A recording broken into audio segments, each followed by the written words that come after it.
usa ka katawhan.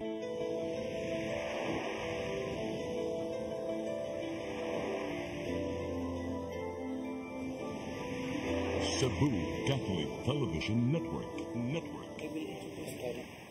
Kinuhanan niya yun. Mayang hapon mga kaiksunan. This afternoon, we have a special guest, no? You will be surprised. Dili Cebuano. Ang usaraan ni Cebuano gamay, no? So, kini atong paghigmata karon ritso-ritso ni walay drama ay lagi na busy mi gamay, no? So, ihatag ko kamo sa akong co-host nga si Sister Shirley. Manghapon ka natong tanan, manghapon sa atong mga suki dinhi sa atong tulumanon, paghigmata. Kagahapon, ato ning guests sa ato ang 29th anniversary sa Oasis of Love Cebu. Unya, dili na ta magamit og clip karong hapuna kay tungod ang atong mga guests, mga tabian. So di ko maglangay, atong unahon pagpaila ang founder of Kamay ni Jesus Church in Lukban, Quezon, nga dunay mga pilgrims mo adto dito mudagsa dito sa ilang lugar, mga di lang gyud mumino sa 4.4 million ka mga pilgrims, no? Grabe. Atong ipaila-ila karong hapuna si Father Joey Faller. Magandang hapon po sa inyong lahat. Maayong hapon sa inyong tanan. Dagang salamat, Tatay Dodong, Sister Shirley. At ako po'y bumabati ng again, happy 29th anniversary sa Oasis of Love Cebu chapter. I'm happy to be here dito po sa Pahigmata, Reawakening. Muli nating tingnan in a different perspective our life and the Word of God. Yes. Unya, doon na tayo lain sad nga espesyal nga guest karong hapuna. Ang kini siya nga tong guest, multi-awarded ni nga actress, host, singer pagyud, comedian pagyud, grabe, daghan kay siyang talent. Siguro pagpanghatag sa Ginoo og mga abilidad, dito ni siya sa atubangan. Mao nang siya nakahagdaw sa daghan kayong abilidad. And she is no less than the head servant of Oasis of Love Manila. Please help me welcome Sister Giselle Sanchez. Thank you very much, Shirley. Daghang salamat sa beautiful words. Maayong udto, maayong hapon, kaninyong tanan. This is Giselle Sanchez sa mabayang batik na sa TV, pero gapahon dyan sa person na.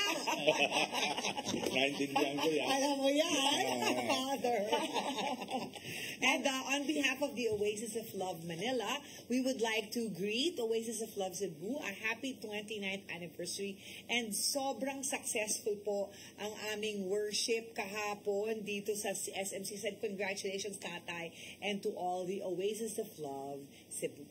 Yes, unya to nindot magyugay ning ato mga guests karon kay ningon gud sila'y tabian kayo, no? Ato gyud ning pangutanon.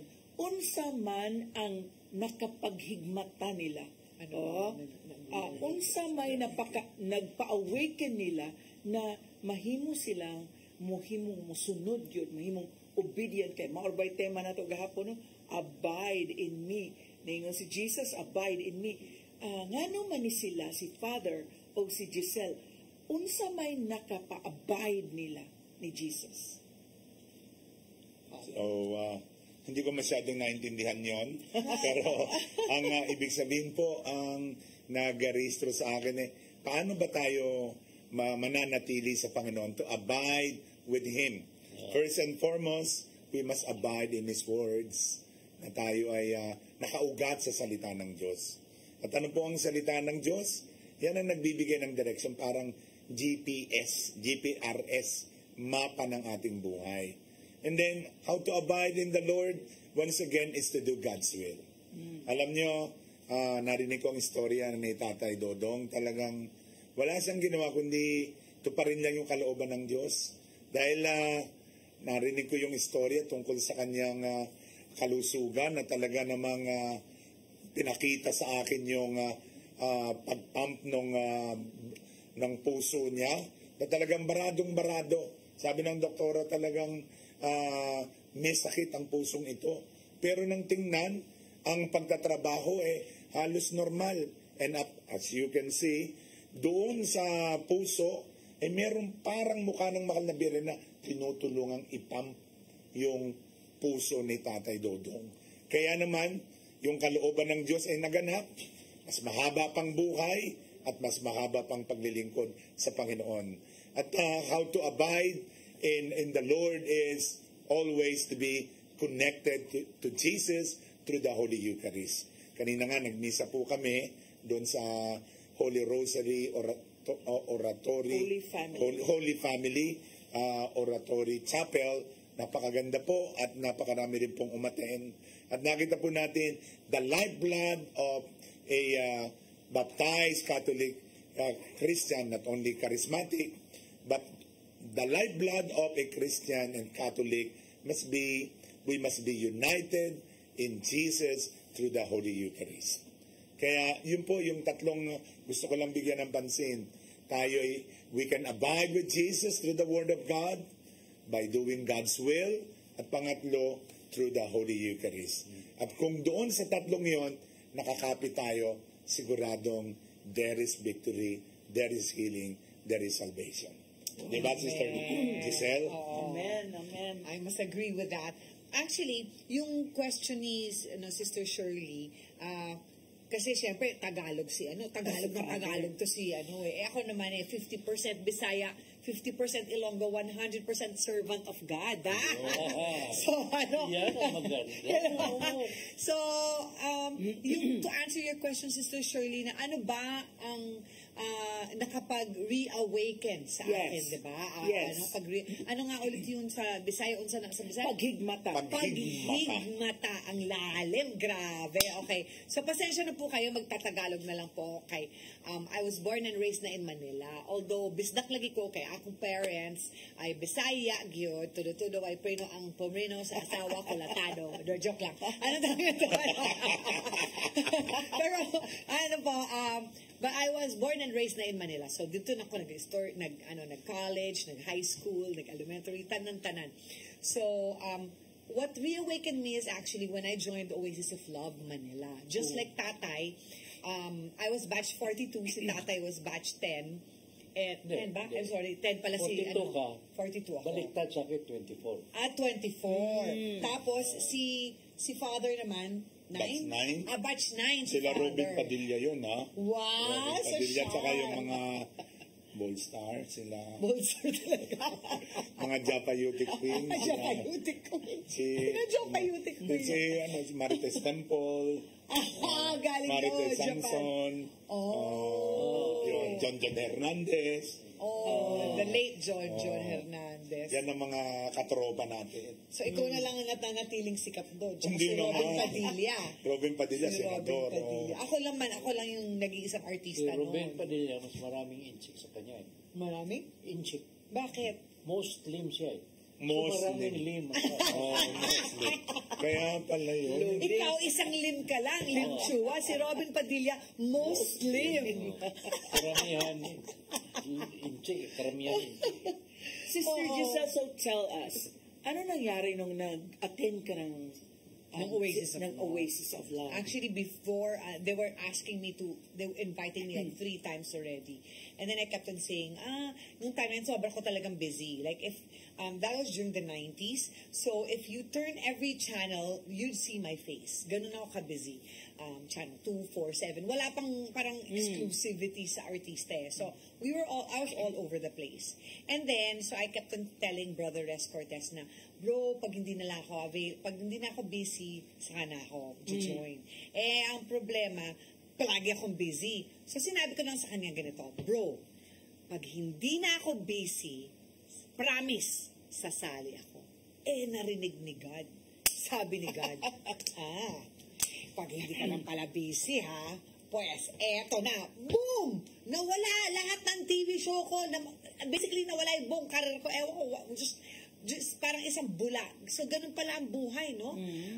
God can give it, but God can take away everything in just one snap. Dahil hindi ko pinahalagahan. Siguro sabi ni Lord sa akin, O, tignan natin, if I take away everything from you, parang will you, what's going to happen? So, syempre, ganun yun, di ba? Pag nilagay ka sa dilim, hahanapin mo yung liwanag. So, nung nilagay ako ng Panginoon sa dilim, hindi hinanap ko siya ngayon. Sinabi ko ngayon kay Brother Res, sasali na ako sa Oasis. Tapos, sumali ako, I encountered this verse in John 15, verse 7, na remain in me, and my words remain in you, and ask whatever you want, and it shall be given to you.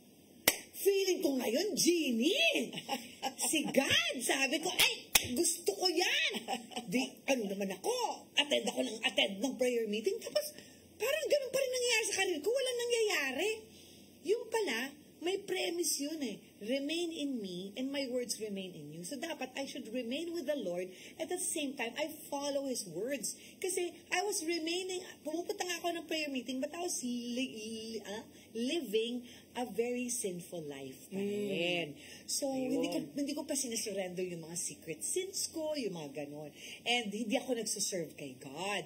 Nandun lang ako, nag-attend lang ako ng Oasis of Love, ng prayer meeting. So, yun, ginawa ko lahat. And then yun na. After that, God started restoring everything, my health, my career, lahat ni-restore niya.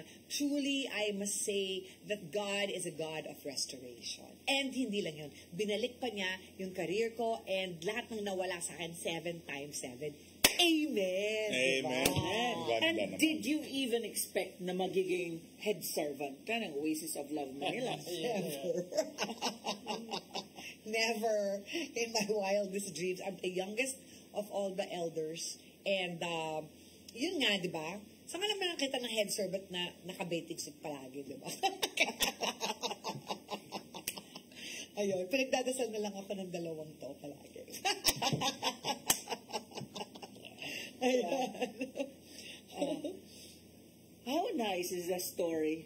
Yung kay Father, ano naman Father yung nakapaghigmata nimo? What awakened you? Well, nung una po kasi, very lax ako sa buhay bilang pare. Ako po, Tatay Dodong, parang basketball player lang ako. Hindi ako, I'm more of a basketball player than a priest. Mas marami pa yung basketball na ginagawa ko kaysa magmisa. Siguro pinitik ako ni Lord, hindi ka basketball player, pari ka. And you have a mission. At kailangan bigyan kita siguro ng mga pagsubok. Eto, sinubukan ako sangkatutak. Namatay ang kapatid ko, 1986, suicide. Ang sakit sa dibdib. Namatay ang daddy ko before my ordination. Namatay ang mami ko after my ordination on Christmas Day. Pag-araan, yung isa kong kapatid na wala, si Dongdong, hanggang ngayon wala pa rin. Hindi namin alam kung buhay o patay. Pagkatapos yung 2 kong kapatid na lalaki pumunta sa Amerika, nag-overwork bilang mga doktor na naging nurse, double job, triple job, quadruple job, patay. Ang daming tragedy. Parang ang pang teleserye. Pero talagang doon pumasok ang Panginoon na parang na-ordain ako 1989. Parang 1991, gusto ko nang lumabas sa pagkapari. Dahil I have so much pain, dahil yung sabi doon sa Bible, ang sino man mag-iwan ng mga magulang, kapatid, mga kaibigan para sa aking pangalan, ay tatanggap ng maka-100 beses. The promise of 100-fold. Tatay Dudong, dadami daw ang tatay ko, nanay ko, kapatid ko, abay naubos lahat. Kaya sabi ko, hindi ka totoo. Kung ako gusto ko nang lumabas ng seminaryo. Nagkataong may basketball, ang Oasis versus Lucena Clergy. Nakita ko ni Christopher De Leon at ni Brother Res na magaling mag-basketball. Sabi, mag-Oasis ka, mag-LSS ka para pagdating ng araw, member ka na, kasama ka namin sa basketball. So yun lang po yun.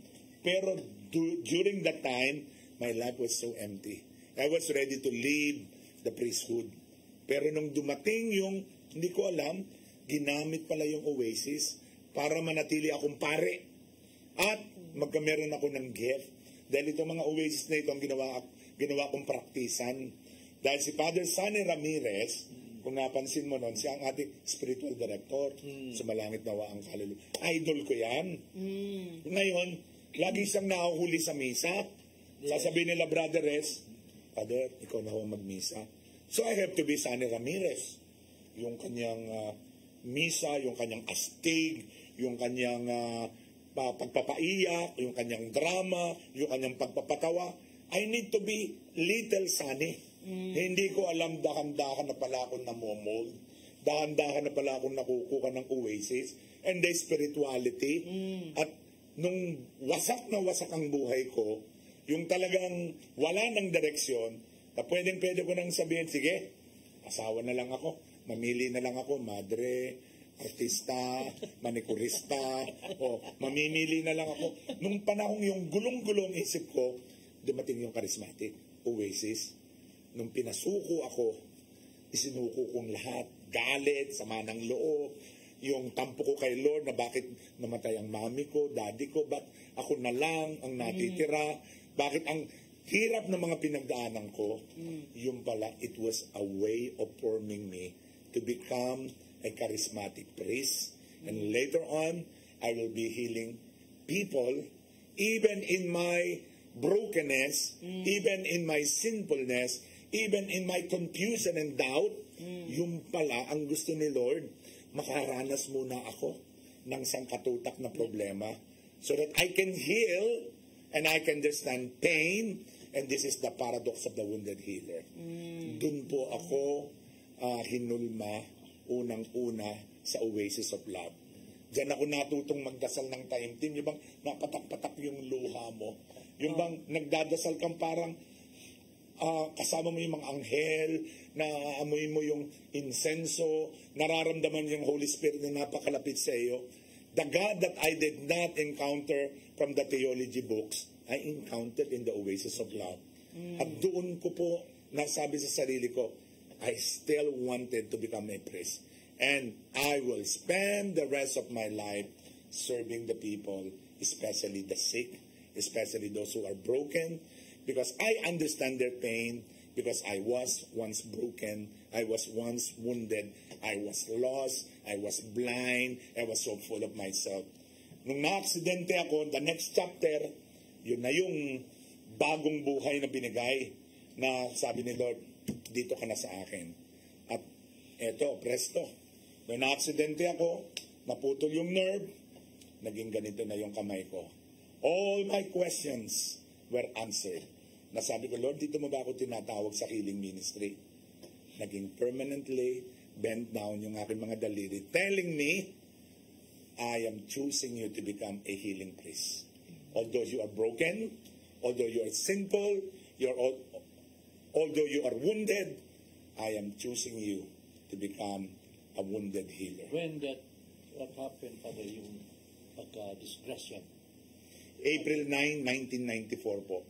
Exactly 30 years ago. 1990. It's the 1994. Ikaw The rin? year of Tatay Dodong 2. 1994? Heart attack ako sa stage. 911 yung Oh my nag-rescue sa akin. God. Oh! It's the same. The So yung same. heart What month attack is ka? that? March? April 9. Tapos ikaw po, nung March. sumali Ano kayo, yung Diana? Parang April lang yung sa akin eh. sinabay kayo. Oo. Wow, that's no. I'd like to know, Father, when did you realize na you had that gift of healing? So marami na ako nagsasabi dahil na-assign ako sa charismatic bilang director na wala akong magagawa. Before pa ng ano yun, accident Before mo. the accident, sabi nung bishop, Kasi April 14. April 14. April 14 ikaw? April 9. Oh, Oh my God! It's 5 days apart.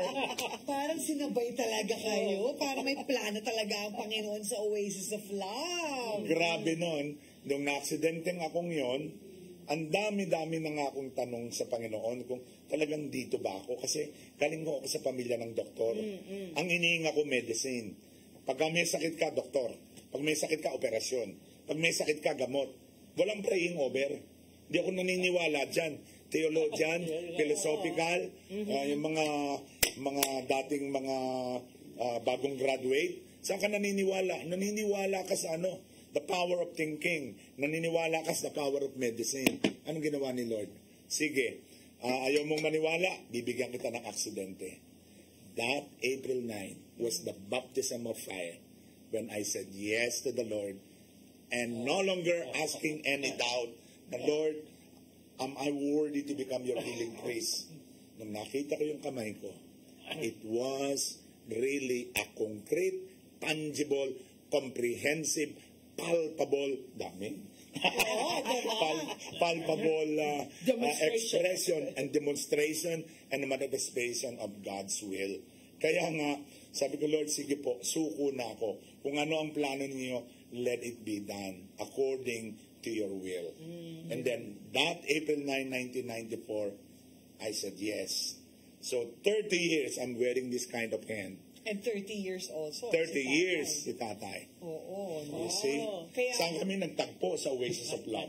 Amen, amen. Kaya yung mga nanonood dyan, huwag nyo nang antayin na magka-heart attack kayo o magkaroon kayo ng life-threatening accident or kunin ng Panginoon ang mga karir ninyo. Sumunod na tayo sa Panginoon. Huwag na nating i-allow na mapunta pa tayo sa dilim para lang hanapin ang liwanag. Ang sarap naman noon. Diba? Kasi nasa kadiliman tayo noon. Oo. I was in the darkness. Sabi nga ni St. John Chrysostom, don't be afraid in the darkness. Because in the dark, everything is renewed. Because in the darkness, is the dawn, is the beginning of the new day. Kaya nga, everything is renewed in the darkness. Kaya nga, yung stargazing, kailan ba maganda yun? Pag madilim. Madilim. Saka sa madilim na buhay natin, doon nakikita natin yung liwanag. Sabi ni Sister Desel kanina, hinanap niya ang liwanag nung nasa kadilim. Nung siya'y nasa liwanag, sa lamplight, wala. Hindi mo Wala si Lord. diba? Oo, that's true. Pag kanindot, ano yung mga guests karong hapuna, kay pwede naman hindi mo tabi. Sila na lang yung atong patabi mo. Kung giyon sa gyud paglihok sa Espiritu Santo sa ilang tagsa-tagsa ka kinabuhi. Na karon atong pangutanon si Father, unsa man gyud diin man ka naka-discover? When did you discover, Father, that this gift, can you still remember the first patient maybe that came to you and got really healed? Like, whoa, Father! Meron akong cousin sa Amerika. 16 years old. Nababalita nung auntie ko na I was manifesting the gift of healing. Meron siyang psoriasis all over her body. Kagandang babae yun. Pero dahil ang dami niyang medyo itchy, all over. meron siyang inferiority complex, and at the same time butas yung puso. So pinadala sa Philippines. Ako nasa seminary, I was teaching. I was not sure of myself. Hindi ko alam kung doon lang ako sa seminaryo. Pananampalataya ng tita ko, gagaling siya. Pinare-over ko. You know what? Pakaraan ng umuwi siya, nung bumababa siya ng eroplano, nanunuyo lahat.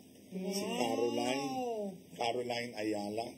And then, pagdating niya dun sa doktor, nagpa-check up, nagsara yung butas ng puso.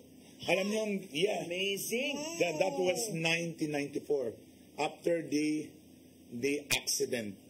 Ngayon, ang move ng tita ko, bigyan ka ng ticket. Bigyan ako ng ticket para makarating ako sa Amerika. That was the first time na nakarating ako ng Amerika. At simula nung 1994, taon, nagpupunta ako sa Amerika for healing. At sila yung naging dahilan kung bakit nakapagpatayo tayo ng healing church doon sa kamay ni Jesus. So yun ang unang very vivid, very tangible, at talagang concrete na hindi ko malilimutan, my cousin Caroline Ayala Kawasowi, na pangasawa niya ay Japanese. Father, ano ba yung family last name mo? Is that Fallier. It's Fallier. more of a Spanish sounding name. Pero pag nasa Amerika, It's Father Fowler. Father Oo nga. Fowler? Alam, So it's Fallier. alam mo, Shirley, Tatay Dodong, Father just arrived from the States and he did 65 healing masses in less than 50 days. Ilang days kayo nandun, Father? Mga 48 days. 48 days lang, pero 65 healing masses ang ginawa. Were you moving from state to state? Yes po. Wow. Tapos pagdating ko rito, sabi ni Sister Giselle, fully book na yung natin schedule. 24 may healing tayo sa Binyan. Ano na? 25, ito na yung ticket ko. Ito na yung 25, doon naman kay Tatay Dudong sa Oasis of Love. Sabi ko, how can I refuse? It's God's invitation. Amen. And so, hindi ko alam hindi pa ako nakakabawi ng tulog, ha? Kaya tinan yung mata ko, walang-wala ako. Talagang singkit na singkit because hindi pa ako nakakatulog. Pero God has given me the energy. Amen. Na Amen. ang tindin-tindin ng ginawa namin in 2 days. Sabi nga nung nanonood, sabi, Father, may jet lag ka pa. Sabi ko, walang panahon ang jet lag sa mga naglilingkod. God will provide you the much needed strength. Although you are weak, God will make you strong. Amen. Amen. Imagine na in 2 days, 2,000 ang sinerve ni Father. Sa Laguna, 1,000 din ang nandun. Tapos sa inyo, 1,000 din. So that's 2,000 healing healing services. That is Ang matindi pa ron, sister, yung pinuntahan namin sa Binyan is not church people, not renewed Christian tatay. Ito walang mga background ng ng Holy Spirit. Yes. Wala yan mga gift of tongues. Wala yan ng slain by the Spirit. Walang alam yan. Church people. Sister Giselle made a very, very good preparation to prepare the people spiritually. Kaya nga, pagdating pa lang doon, tumbakan lakad talaga sila. And sabi ko, kaya ito, tinitingnan ko lang. Sabi ko, parang dami pa, parang di ko na kaya. Maya ako, tapos na. Ngayon, dito naman po, tuwan-tuwa ako dahil 3 kami. Sabi ko pati ang mga tao, full of faith. Hindi mo pa tinatamaan, tumutumba na. Ano, tatay? Kapon, ha? Kasi, ang ganda ng worship, ang ganda ng preparation, yung pagsuko, yung reflection ninyo sa family. Walking Sinong Jesus, hindi, tatay. sino ba namang hindi maiiyak yung bawat relationship, kakanta ng oh my papa. Yung relationship mo sa papa mo. The most neglected people in the world can be your family. Tapos mamaya naman ay, Mama, I miss the day. Pag hindi naman sumabog ang luha mo. And then, sa bandang huli, kay Kristo naman, yung mga pagkukulang mo sa kabila ng lahat. Pag hindi talagang bumaha ng luha. Kaya nga po nung nagpe-praying over na, automatic, talagang grabe po ang electric. At umulan ng napakaraming glitters. The glitters. Punong-puno, tatay. You have really prepared so much. At yung mga tao, actually ganda. before, kaya nandun ako 8 o'clock. Nag-cleansing ako, nag-deliverance ko di whole area muna. Grabe. Inisa-isa mo yung lugar doon? Yes. Dilim-dilim eh. Deliverance. Mahirap eh. Oo. Di, yung buong area na nandoon tayo eh. Oo. Ganun ang palaging ginagawa ko. Maski sa seminar natin ito yung 3 days, nandoon ako. First day, Yung palang magandang practice. cleansing muna. Cleanse. Kaya ang ating seminar is stay in, walang uuwi sa bahay. Kasi pag uwi mo, baka may dala kang contamination. Kaya cleansing na lahat yan eh. Ganun. Kaya pala. Super ganda ng Spirit. The Holy Spirit is very much strongly felt. Because Sobra. the Trinity is working. Yeah. Look at your hands. Trinity yan. Oo nga. Kaya, Oo. we know more than Father, Son, tatlo and ngayon Holy eh. Spirit. Yes. Oo nga, tatlo tayo. This is the right time na eh. Wow. And I'm so amazed. I'm Yung amazed tatlo. too. Hindi kami po talagang pinagtagpo. Yeah. In the right time, in the right place. At yung pamamaraan ni Lord, one common denomination, Oasis of Love. Yes. That itong oasis of love na ito will be an oasis of faith, an oasis of renewal, an oasis of conversion. Yes. As Tatay is, to Cebu and some parts, we can make a lot of difference. Wow, wow. Tour tayo ng Manila. Yes, we can do that. Almost simultaneous yung conversion ninyo ni Tatay. Kaya nga, ngayon ko lang na-realize na ito You know, the talaga, Lord has been chasing me. You know, this is my story. 1960s, I was in Cagayan de Oro. I was assigned there sa Suerte Cigar and Cigarette sa Cigarillo. Ako, pag mayroon akong hawakan, gusto kong palagi ko number 1. Kaya tingnan mo. During those time, alam mo ang minimum wage during those time is 120 pesos a month. 4 pesos a day lang yan eh. Yan ang sweldo ng tao. You know how much I was earning? I was earning 35,000 to 40,000 a week. Wow! I was the top salesman all over the Philippines. 3,500% Plenty of money tayo by that increase, time. ha? Yes, after 3 years, I was the youngest billionaire in Cagayan de Oro. I established the biggest supermarket there. So wala pang supermarket, grocery pa lang yan eh. So yun, wala pang Davao yan, yun eh. Walang 5 years down. Okay. But I never blame God. Eh, isip ko lang, malas ko talaga, bakit yun? So, nag-try na lang ako ng boxers. Eh, magkano lang boxer nun? 40 pesos, 100 pesos. Championship. Boxer? Boxing ano? Anong boxer? Pacquiao. Cash. Boxing. Boxing. Boxing? Pacquiao. Dito, number 2 man ako sa martial arts sa Cebu. Nag-boxer ka. Hindi, Nag-train nagtitrain. ako. Nagtitrain. Meron akong stable. Wala. So, yung pera ko na iwan, pumunta ako ng Negros. Bumili ako ng 4 na hektaryang lupa sa bundok para taniman ko ng kasi Negros sugar cane Ayan. I was able to invent a fertilizer galing sa waste ng product ng sugar cane. Kasi sa Central, mayroong parang putik na lumalabas. Sabi ko, there is something here. So, nag-experiment kami ng chemist ko doon. Nag-mix kami ng commercial fertilizer. I got the biggest yield per hectare. From 4 hectares, 6 hectares ako doon. Doon na naman ako ng doon ito. Para ka pa Doon ng kayo naging Midas doon. mo. Kasi anything you touch turns to gold. Ang nangyari ganito, 1976, world sugar market price went down. Drop. Yes, bumagsak. Bagsak naman. Pag-drop ko. Lipat ako ng Manila. Alam mo anong trabaho ko? Ang ganda ng trabaho.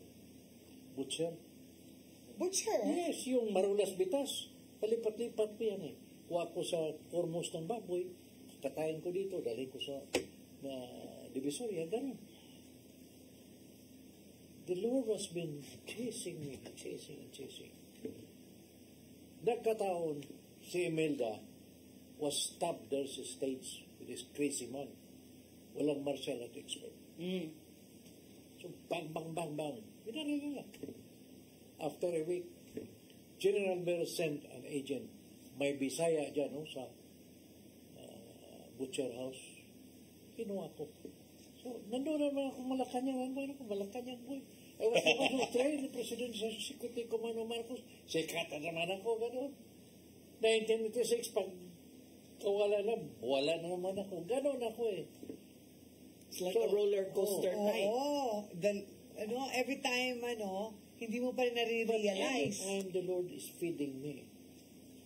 Then, meron akong ginawa doon sa Maynila na, ayaw ko kung natandaan nyo, yung Clark na station, Channel 17, bakit nakarating yun sa Metro Manila? Ako may gawa dyan eh. Wanted ako ng NTC. Mr. Rimso, meron ka sabi ko, tinatransmit ko yun, wala silang alam. Okay. Kaya yung siling makulay ni Amy doon sa Mandaluyong, tinagyan ko yun ng Clark. Tapos mga condominium, gano'n. Yung 500, Legazpi Tower 500 sa Ruas Boulevard. 500 rooms yan. Wala akong alam sa cable. This is God's gift. I am not an engineer. Ang bidding ni June Magsaysay, 200,000 for that. Sabi ko, bid ako, 35,000. Tinawag ko ng management, sabi niya, are you sure this will work? Sabi ko, no work, no pay. No pay. Pero wala akong alam. Diyan ako nag-study, diyan sa paano ipatakbo yung signal. Natapos ko ng 2 buwan. November. Pinayaran ko ng 35. Sabi ko, alam ko na paano itong cable TV. Yun lang. I'm not an engineer. Plus and minus lang ginawa ko. Mathematics. Manila Pen, bidding. June naman. 200,000. 400 rooms, more than the same. Sabi ko, alam ko na 100,000 na ako. Yun. That's my first kotse, Nissan diesel, brand new. Yun. Naubos ko yung lahat ng mga hotel doon. Makati, pati yung mga subdivision. I was the father of cable in the Philippines. Wow! And now his company is a ₱1 billion company. I started from zero. Grabe yun. From there, Tay, why is it not na dili naman ni flop o balik? Like, there was a roller coaster. No more. You tell us about it. You tell us about it because you had the biggest supermarket, then you went to Negros. It went up and down, went up and down. Ang hilig ko talaga, yung mga malutong. Yung mga DC ba? Daisy. Malutong.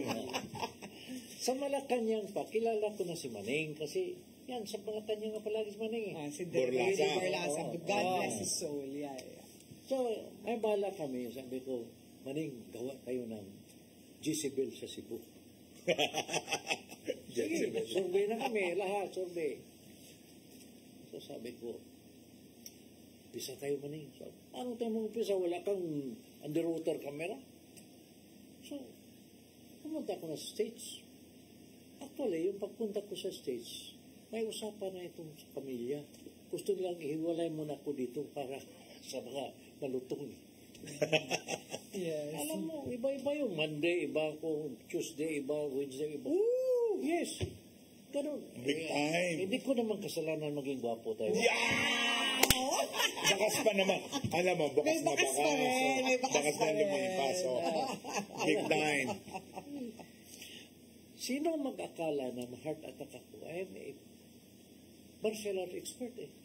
And at a young age of 50, diba? 50. 50. Grabe yan, That's the last calling. Yung nangyari kay Father Suarez sa akin, pareho myocardial infarction. Ako ang pinaka-makasalanan. Sabi nila, yung masamang damo talaga, hindi. Si Father Suarez kasi daw mabait sa kinuha na ni God. Kaya ikaw, nung time na yun, Si marami ka Diana, pang bababayan. nagluluhod yan sa baklaran eh. Praying for me. Yes. Pag madatnan ko siya, kasi uwi ako ng mga madaling araw, 2 o'clock.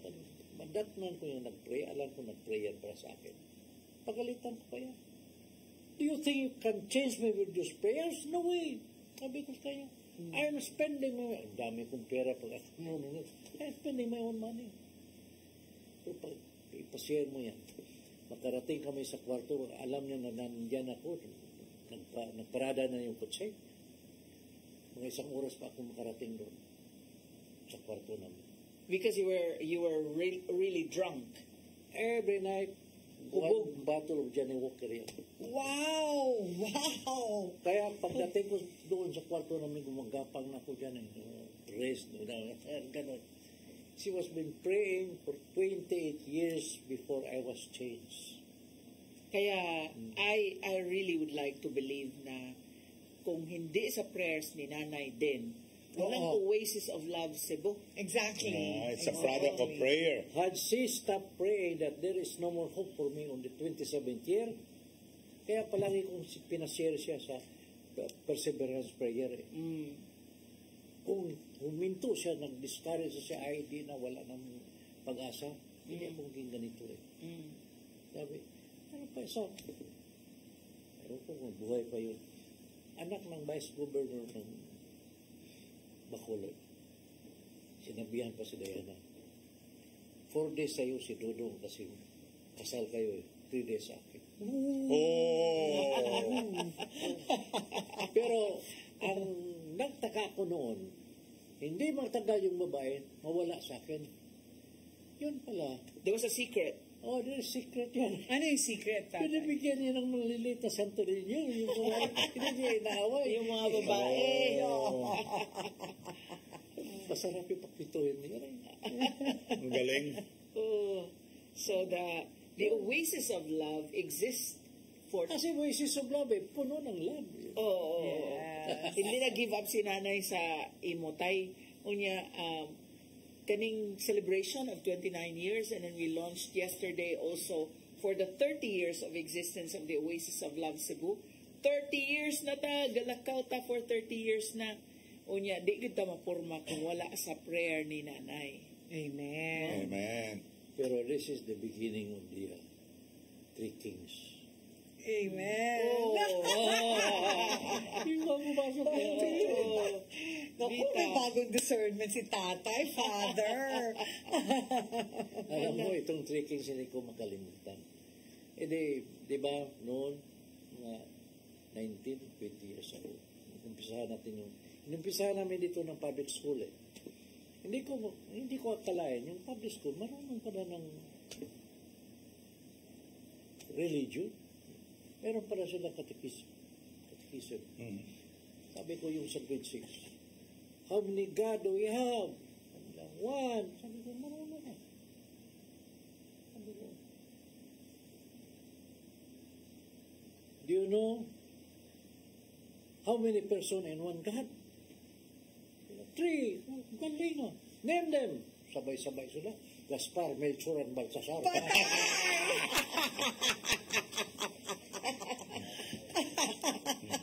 Patay, kailangan ayusin.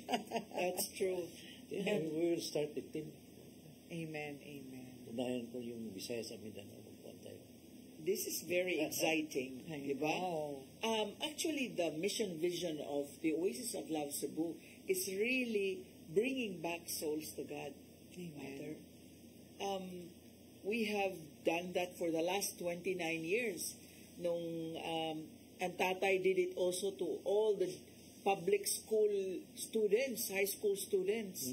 Ngayon lang medyo nag-slow down because we don't have access to the Department of Hindi, yung Education. superintendent, Iglesia ni Cristo eh. Okay. Kaya pala. Hindi, pero alam mo, kailangan talaga tatay, maganda yan na yung discernment mo sa youth. Kasi iba na ang kalaban natin eh, di ba?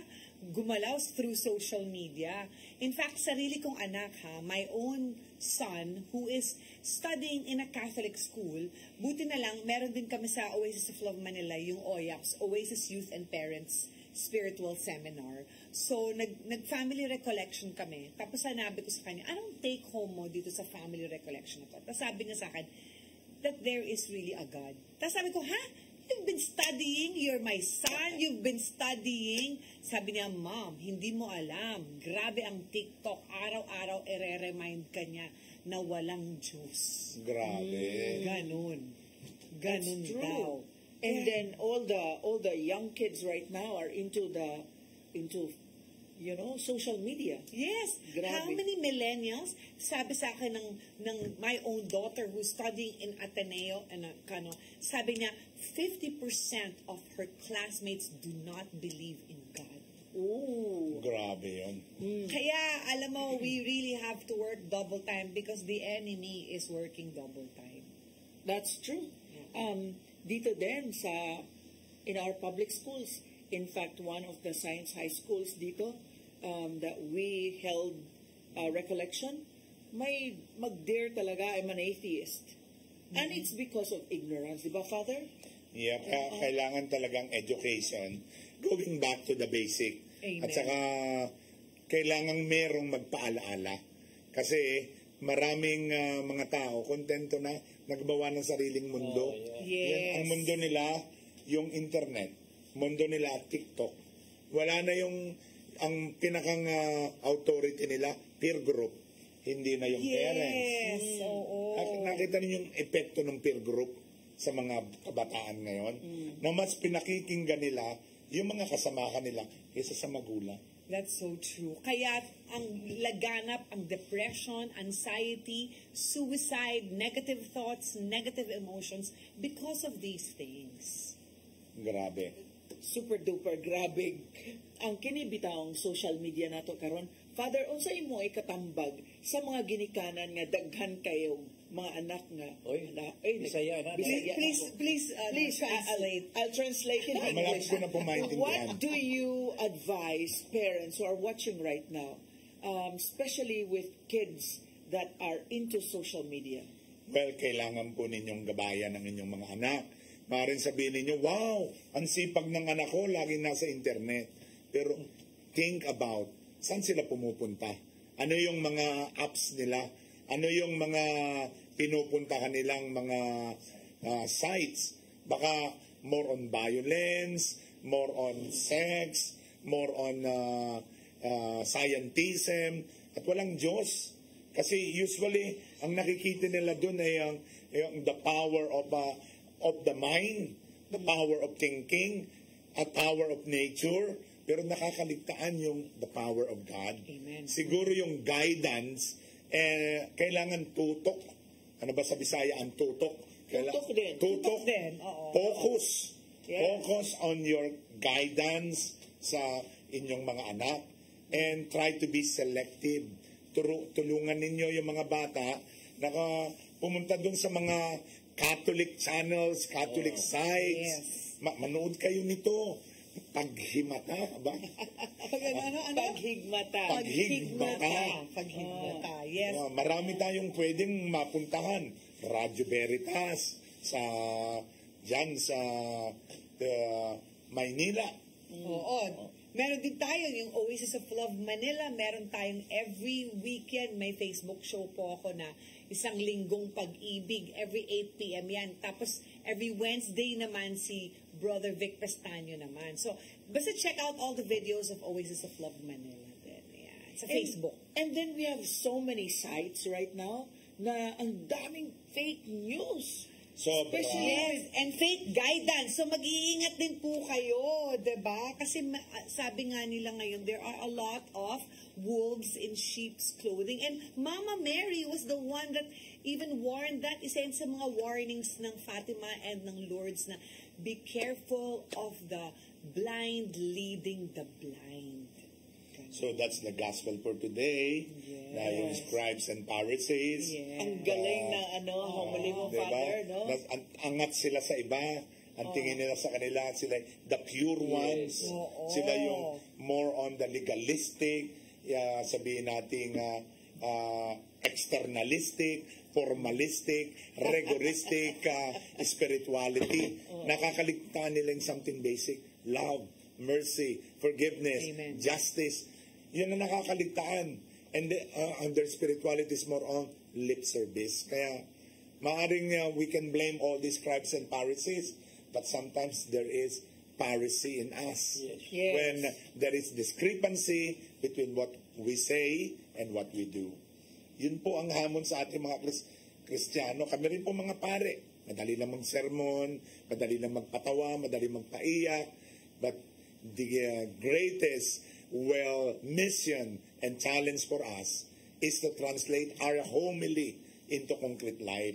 Na makita sa amin yung sinasabi namin na pagmamahal, yung pagsasakripisyo, pagbibigay ng sarili, commitment, service, dedication, especially to the lost, to the last, and to the least. I love that. LLL, the lost, Yes. the last, and the least. Yan ang napakagandang Ato din gidasig ang tanan nato mga suki.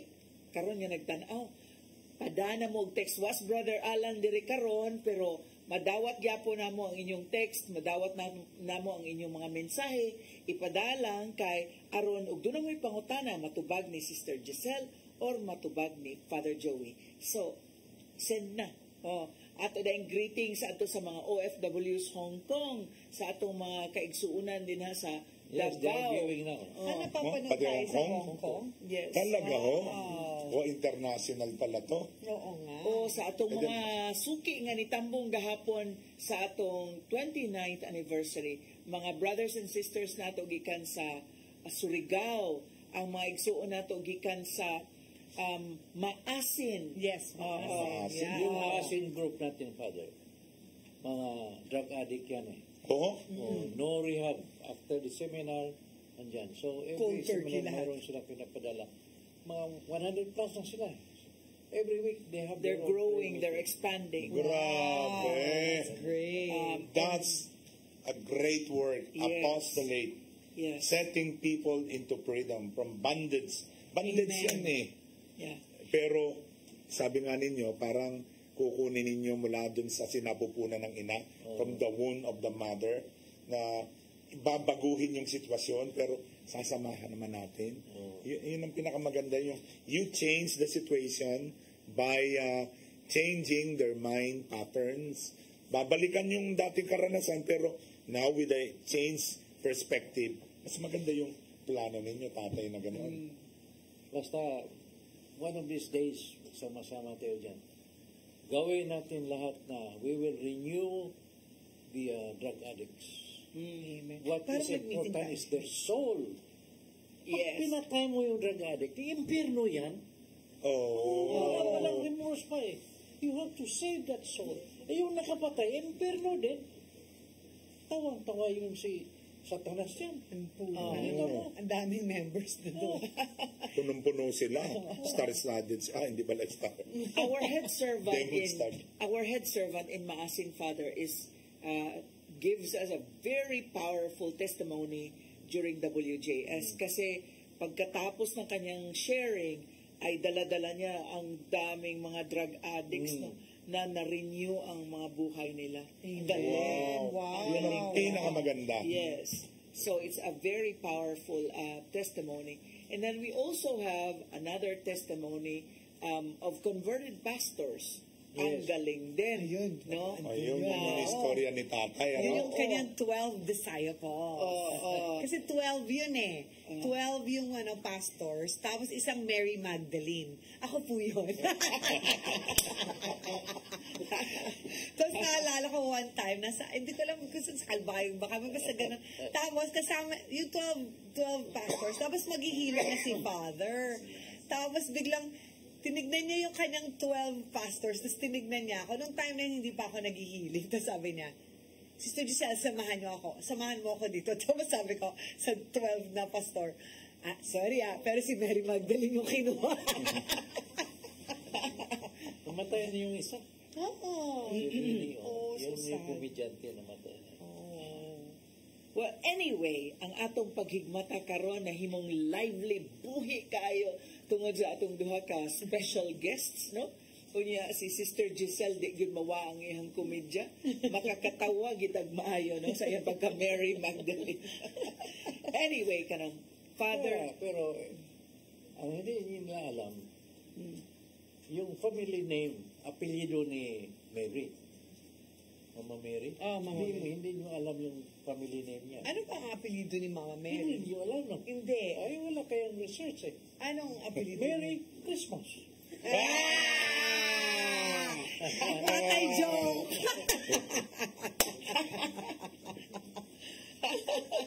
Ang saya ng show ngayon. Sama-sama tayo. Pero, Amen.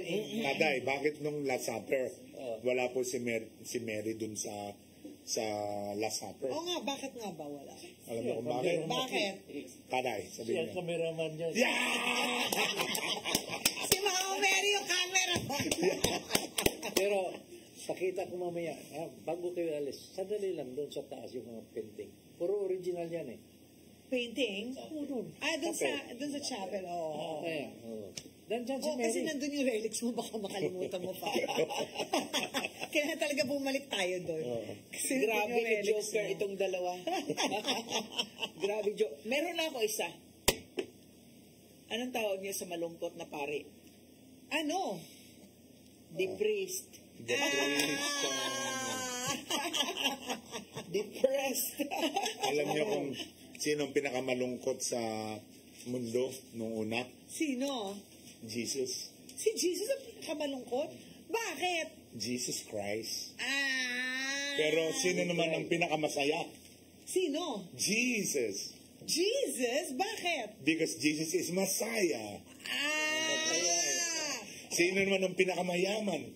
Jesus din. Jesus. Bakit? Jesus saves. Ay, oh! Gusto ko yun. Mukhang may question tayo. Mayroon tayong message. Mayang hapon ninyong upat, nindot kayo. Testimony nila karon nga nakuha nako sa mensahe nila nga atoan na i-encourage sa mga bilanggo kay kana nga storya kasagaran anha na nato makita sa mga bilanggo nga tanan pagsuway. Matilawan, ilaha matilawan maayo na atoa i-apply nila. Salamat ni Ray ni sa Minglanilla. Si Ray sa Minglanilla. Hi Brother Ray, may hapon kanimo. Maayo na ato i-encourage sa mga preso kana nga story para kadto mga tao sa prisuhan nga nawad-an nagpag-asa makasinati og kabaguan. Dili lang nato paminawon kay mao na gusto sa Ginoo. Basta salamat. I think it's still the same coming from Ray. Yeah. So thank you Ray for interacting with us this afternoon. Unya nagkaduol man atong time ato ning paistoryahon gyud. Father, unsa imong mensahe para sa mga atong mga nagtan-aw karon, labi na sa panahon karon, our times right now with everything that's taking place in the world right now. What would you say to our viewers? Well, talagang kailangan po, sa dami na po ng mga pangyayari, isa lang po yung sinasabi ng Panginoon, na sana manumbalik na tayo sa Kanya. Amen. Return to the Lord.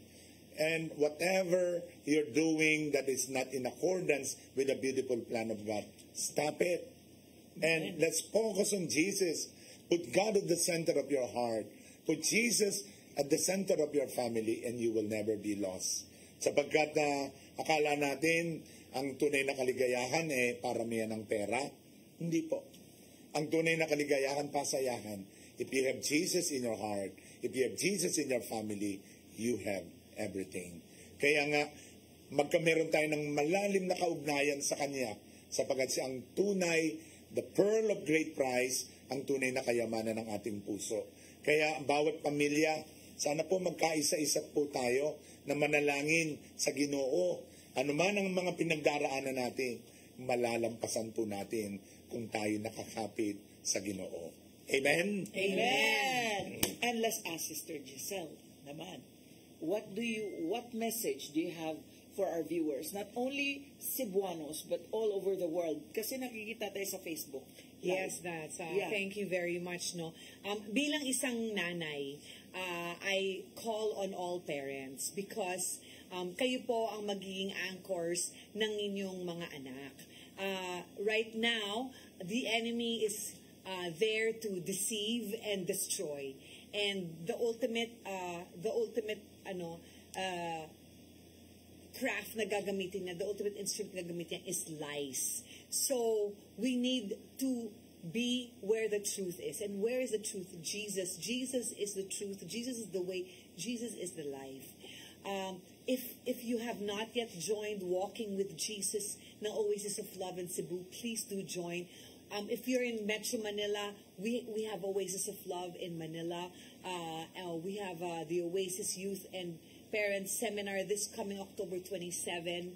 Also, please, Mama Mary is pinaka-hate ng demonyo si Mama Mary. So, please pray the rosary every day. Mama Mary will protect you from the evil one. And we also have a Marian Convention on September 14. September 15. That's a Sunday at the Oasis of Love Manila from 9 to 5 p.m. with Father Jerry Oldos. Just kanindot sa daghan kay mga kagayunan diin. Ato og yun nga masunod ang kabubuton sa Dios alang kanato. Pero sahay lang, ignorante lang ta sa iyang plano diri sa atong kinabuhi. Di ba tay?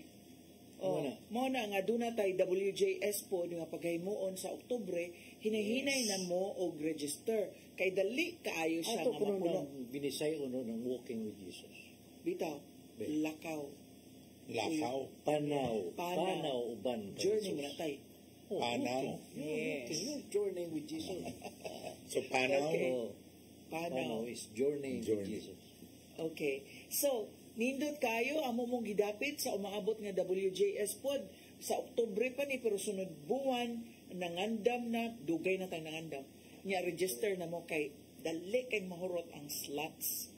Kasi, Doon na nagay ni plano, no? October, igo mahuman ang WJS, I think 24, 25, 26, naarabay invitation parang Father Falier na mubalik sa Nobyembre para sa first Wednesday Healing Mass. Amen. May plano na agad yun. May plano na Yun, Father. Alam ko na yan, November. May plano na.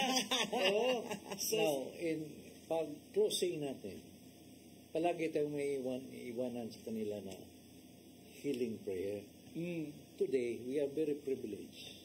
Yung closing healing prayer yun, yung iniiwanan natin sa kanila bago tayo mag-close. Si Father na nandito. Amen.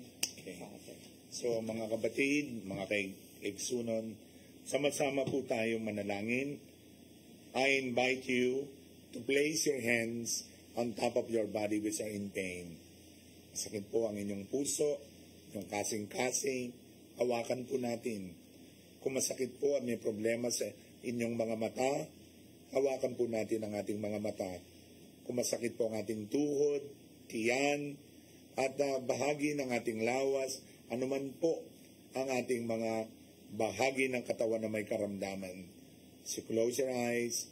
Let us pray for the healing of the Lord. Father God, we ask you to use this program as you heal people from all over Cebu and from the whole Visayan region, to grant them the healing that they need. Ano man pong bahagi ng kanilang katawan na namamaga, namamanas, may bukol, please arrest all kinds of difficulties, abnormalities, inconsistencies in their bone tissue cell systems, and allow the healing to happen right now from all parts of their body. Heal their eyes from cataract and glaucoma and floaters.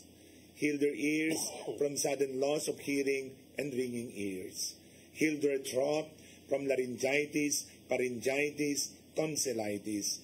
Lord, heal all parts of our bones which are greatly affected by arthritis, rheumatism, osteoporosis, osteoarthritis, rheumatoid arthritis, tendonitis, gout.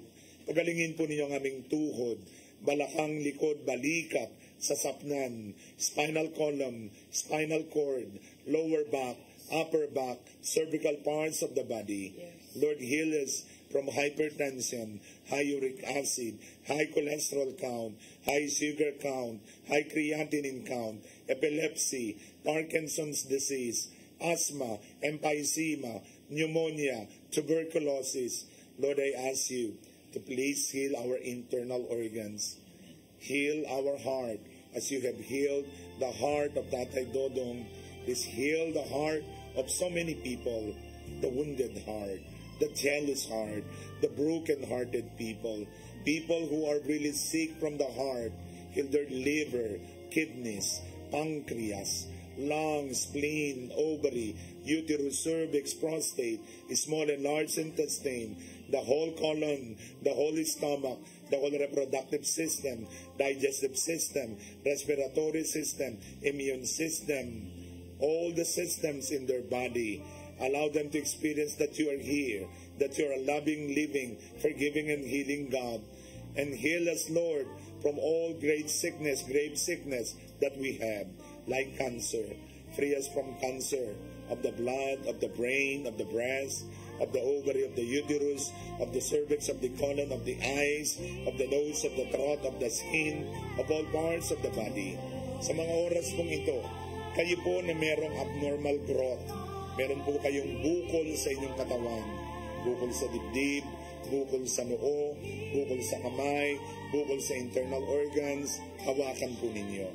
And as you close your eyes, visualize Jesus' hands touching all of us, touching all your abnormal growth.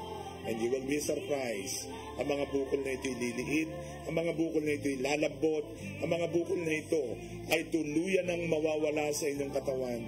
And all you need to do is to believe, claim, and receive the healing touch of the Lord. For nothing is impossible with God. Jesus says, if you believe, you will receive. If you confess, you will possess. If you claim, it will be yours. Ask and you shall receive. Knock and the doors shall be open to you. And if you remain in me, and if my words remain in you, ask whatever from my Father, and it shall be granted unto you. This is the time for you to ask, to believe, to claim and receive the healing touch of the Lord. And so in the name of Jesus, Son of the living God, through the power of the Holy Spirit, through the intercession of Our Lady of Remedies, through the powerful intercession of the saints who are involved in the healing, Saint Padre Pio, Saint Ezequiel Moreno, all the saints, Saint John Paul II, San Pedro Calungsod, San Lorenzo Ruiz, to all the saints, cover us, Lord, with your most precious body and blood. And in the name of Jesus, Son of the living God, receive the healing of the Lord physically, emotionally, spiritually, psychologically, mentally, financially, as I anoint and bless you. In the name of the Father, and of the Son, and of the Holy Spirit. Amen and amen. Amen. So mga kaigsunan, ikasumuna ko nga napupusa sa mga itong oras. Ato na sang sirhon kaning tilon na ito karon adlaw. So ayaw kalimot, prayer meeting sa Merkulis. No? Magkita-kita ta sa St. Joseph Parish. No? So, salamat. Shalom. Daghang kaayong salamat sa atong Sister Giselle Sanchez o Father Joey Faler. Daghang kaayong salamat sa inyong pagpadayon kanamo diha sa inyong panimalay. Magkita-kita tagbalik sa sunod Lunes sa maugya pong takna. Alas 3 ngadto sa alas 4:30 sa atong mga suki dinhi sa atong tulumanon. Paghigmata. Paghigmata. Thank Shalom. you. Shalom. Shalom.